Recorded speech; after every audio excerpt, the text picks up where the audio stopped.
नमस्कार दोस्तों, एस्ट्रोलॉजर कपिल मिश्रा में आपका बहुत बहुत स्वागत है।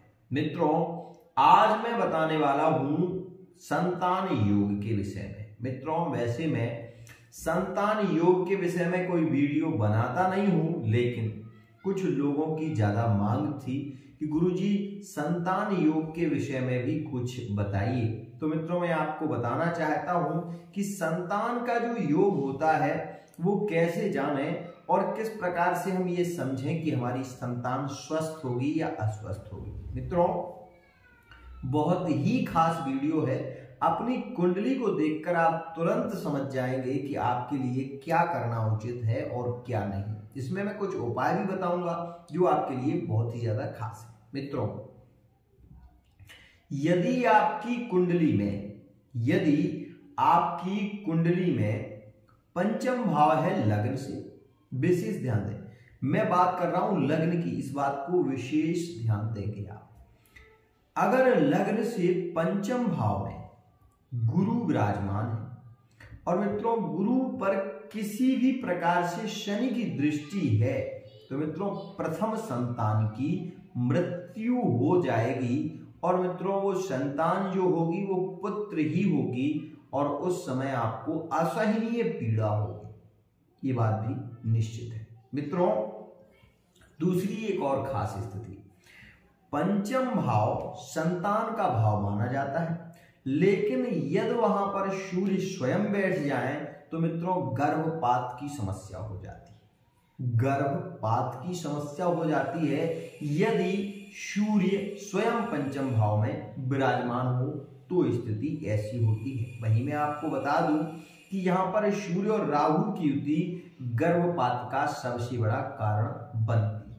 तो जिन लोगों के को ऐसा लगता है कि उनके पंचम भाव में अगर ऐसी स्थिति है तो विशेष ध्यान दें और मित्रों कुंडली देख कर ही विशेष स्थिति को समझना चाहिए। मैं आपको ये भी बता दूं कि खाली कुछ चीजें समझने से पूरी कुंडली का अध्ययन नहीं होता। मैं एक बैच चलाने वाला हूं बहुत ही शीघ्रता से कि कुंडली कैसे सीखें। उस विषय में मैं शीघ्रता से कार्य करूंगा, लेकिन अभी मैं कुछ खास जानकारी आपको दे रहा हूं। मित्रों, वही मैं आपको ये बता दूं कि बुध और वहां पर राहु की युति यदि हो, पंचम भाव पर या बुध बैठे हुए हो और राहु की दृष्टि हो, तो भी मित्रों संतान नष्ट हो जाती है और संतान के योग ही नहीं बनते, यहां पर नपुंसक योग बन जाता है। और मित्रों इस स्थिति में बहुत मुश्किल होता है कि संतान की प्राप्ति करना, बहुत ज्यादा समस्याएं देखनी पड़ती है। मित्रों, दो स्थितियां होती हैं। यदि पिता और विशेष रूप से पति और पत्नी दोनों की कुंडली में शनि बली हो, पंचम भाव पर दृष्टि दे रहे हो और मित्रों वहां पर या फिर शनि बैठे हो और दूसरे की कुंडली में राहु बैठे हो, तो मित्रों ये मान लीजिए आप कि संतान का योग नहीं बनेगा नहीं। आप बहुत परेशान होंगे, संतान की प्राप्ति आपको नहीं हो पाएगी। इस बात को विशेष समझिए।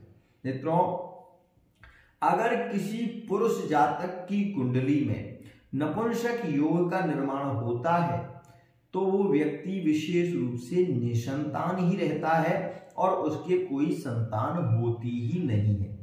ऐसी स्थिति में एक और बहुत खास स्थिति, अगर राहु की दृष्टि पंचम भाव पर हो और विशेष रूप से चंद्रमा पीड़ित हो पंचम भाव में, तो किसी का लिया हुआ पुत्र भी जीवित नहीं रहता। मतलब किसी का पुत्र ले लिया गोद और उसको पाला तो वो भी कहीं ना कहीं मृत्यु को प्राप्त हो जाता है। इस बात का विशेष ध्यान दें। मित्रों, वही मैं आपको बता दूं कि बहुत ही खास यहां पर स्थिति होती है जो कि मैं आपको बता रहा हूं। मित्रों, शनि और बुध की युति नवम भाव में यदि हो तब भी संतान का योग नहीं बनता। नवम भाव में शनि और बुध की युति भी बहुत ज्यादा परेशानी देती है, क्योंकि पंचम से पंचम भी संतान का भाव ही माना जाता है, इसलिए विशेष। मित्रों, एक बात और भी श्रेष्ठ है कि यहां पर यदि नवम भाव में बुध और राहु की युति हो तो लव मैरिज के योग बनते हैं और विवाह तो लव मैरिज में ही होता है, लेकिन संतान को लेकर जीवन में बहुत ज्यादा समस्याएं रहती हैं। इस बात का विशेष ध्यान दें मित्रों।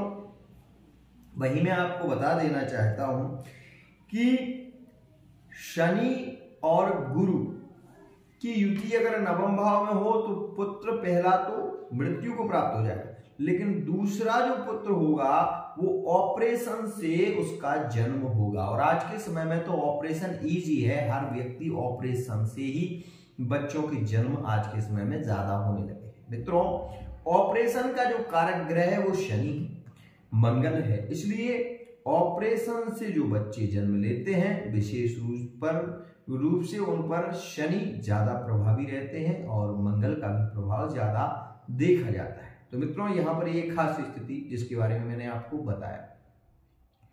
अब कुछ बहुत ही इंपॉर्टेंट स्थितियां जिनको आपको समझना चाहिए। मित्रों, नपुंसक योग ऐसे नहीं बनता।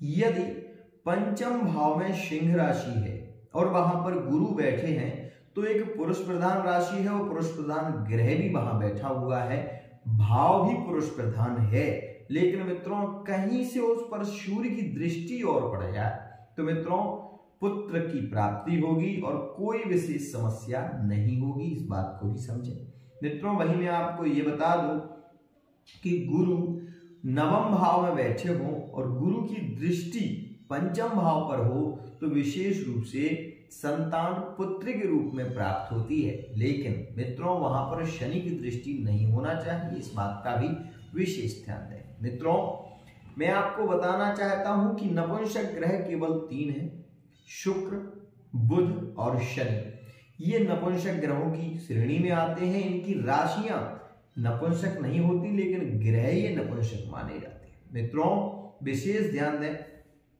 कि कुछ राशिगत सिद्धांत भी ऐसे होते हैं जिनके माध्यम से हम ये जान सकते हैं कि वैधव्य योग बनेगा, नपुंसक योग बनेगा, विवाह के बाद संतान की प्राप्ति होगी या नहीं। मित्रों, सप्तम भाव में बुध और शनि की युति भी संतान योग नहीं बनने देती। विशेष ध्यान है, सप्तम भाव में बुध और शुक्र की युति भी विशेष रूप से संतान योग में बाधा बनती है।